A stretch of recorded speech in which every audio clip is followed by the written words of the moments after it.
Alright, so a couple days ago, someone asked me to cover Yemen effectively. I did some reading on it, made a video, didn't like how it came out, did some more reading on it, that kind of thing.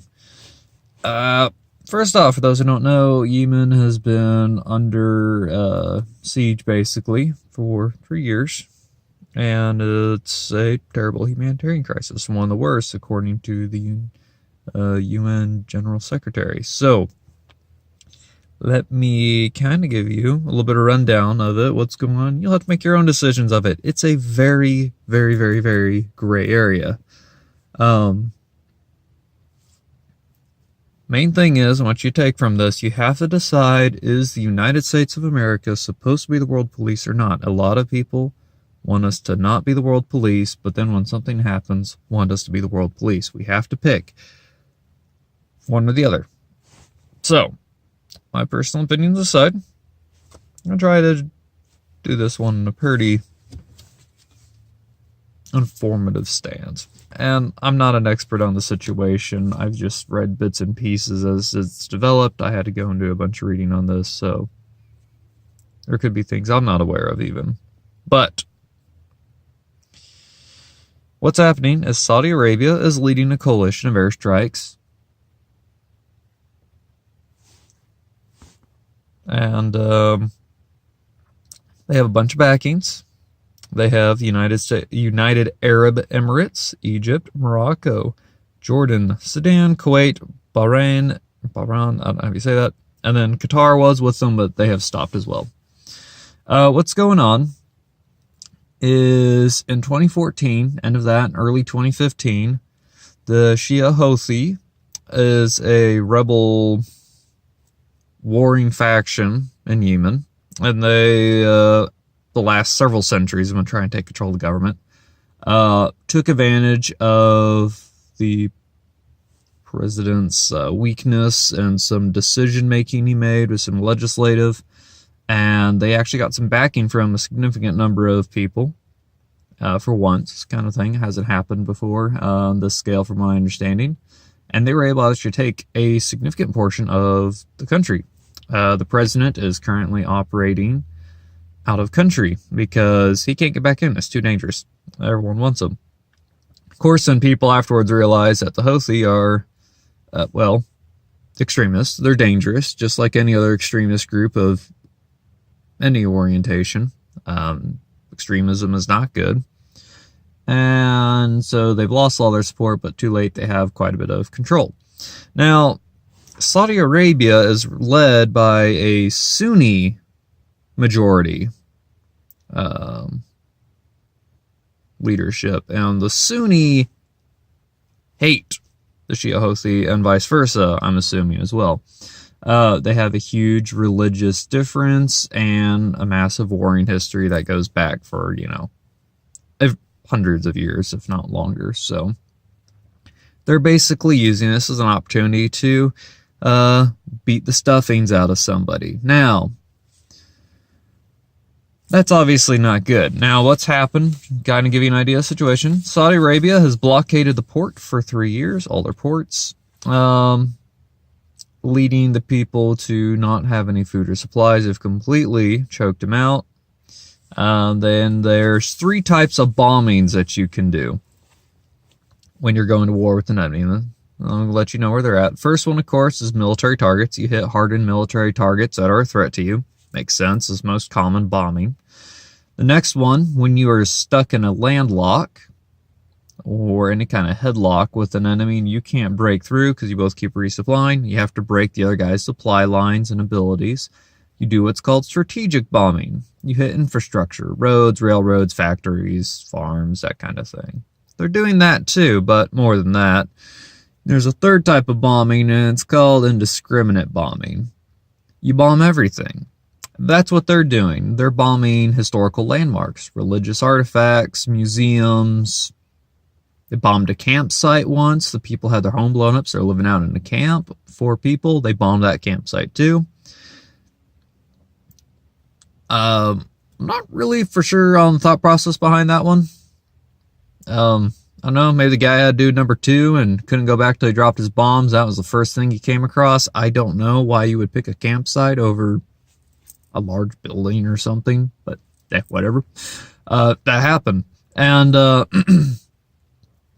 as such, the 28 million Yemens that are left, 22 million of them are labeled as humanitarian crisis material, basically.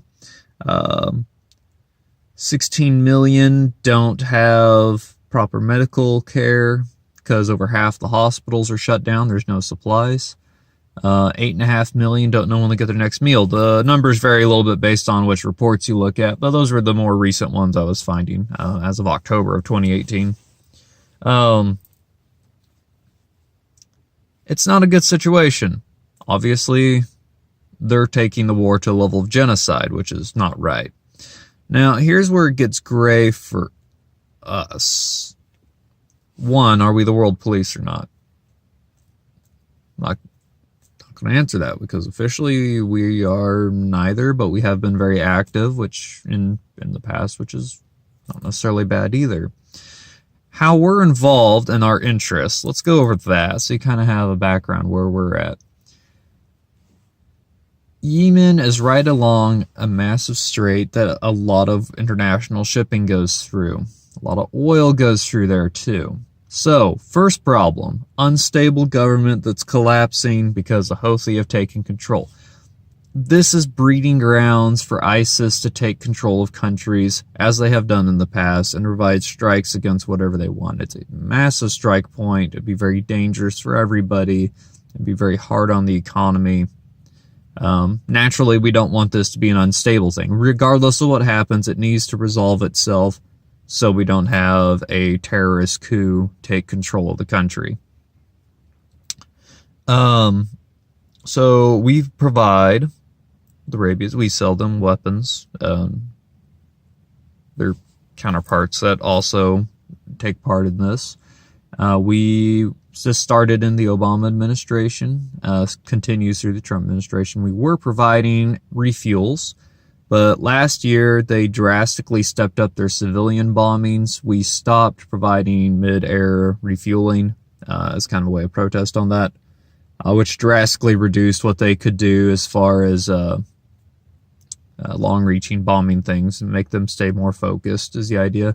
We provide military intelligence to help them pick targets.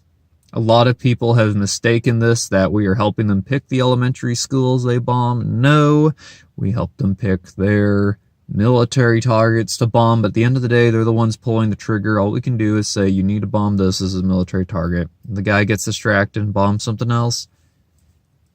We can't do that. We have rolled back a little bit of that too underneath the Trump administration for the same reason. That's our interest in it, and that's our involvement in it. There's quite a bit on it. Definitely should read up on it.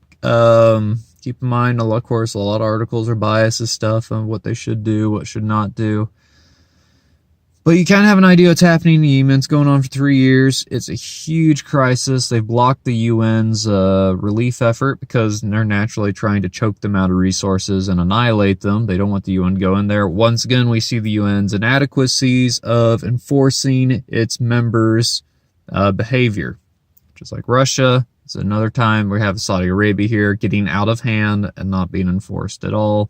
The United States is pretty much the only one that's played any direct effort in at least trying to curb the civilian deaths as well as try to reduce them by limiting the range of their airstrikes and limiting all of their targets to proper military targets, keep civilians out of it.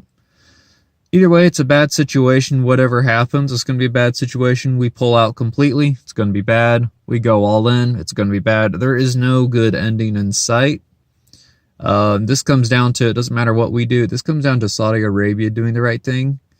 And with the religious sectarian hatred they've got going on, the sectarian war they're waging, it's not going to happen. So, hate to break it to everybody, but this is a bad situation. Like I said, a lot of gray. You take your opinions from it what you will. Sorry for taking so long to get this one taken care of, but I wanted to cover it properly. I'm sure there's even more to read up on it. It's been a sticky situation for a while. So anyways, God bless. And remember, everyone's allowed an opinion. Just be reasonable about it.